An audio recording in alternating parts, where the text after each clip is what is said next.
Welcome to Have You Read It, the channel where we bring books to life, one summary at a time. Today, we're diving into Rory Stewart's How Not to Be a Politician, a fascinating memoir offering a rare glimpse into the inner workings of British politics.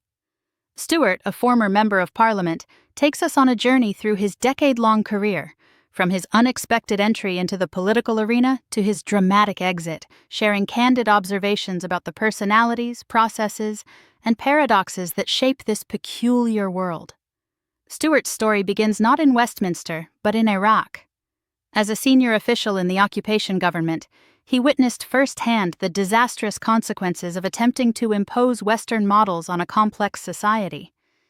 The experience, he recounts, was a grotesque satire of every liberal aspiration for peace, growth, and democracy.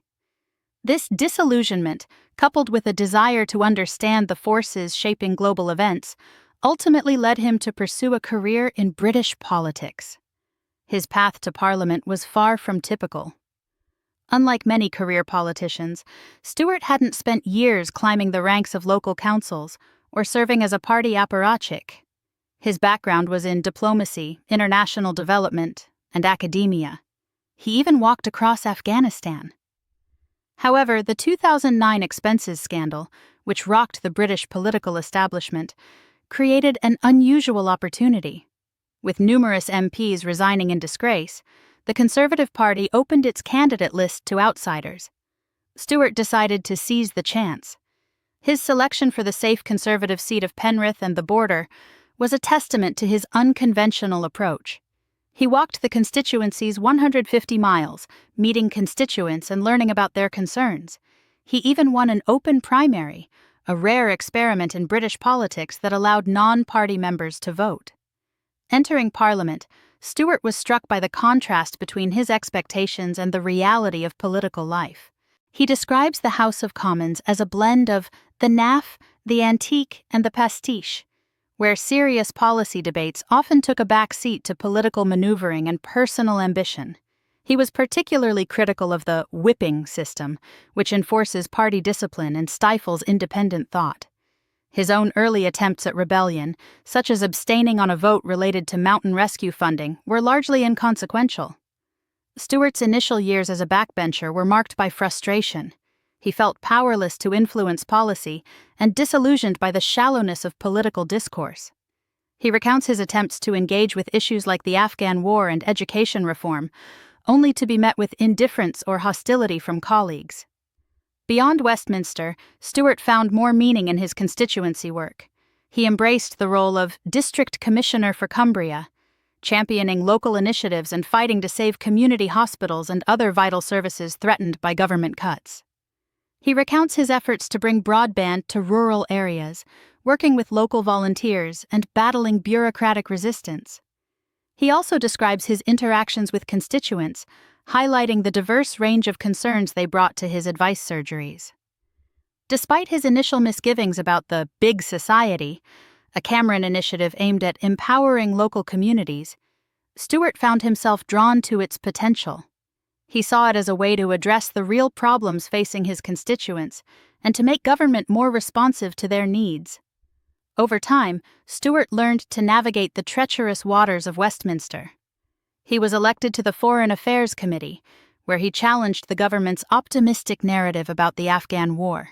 He later became chair of the Defense Committee, using his expertise to critique British foreign and defense policy.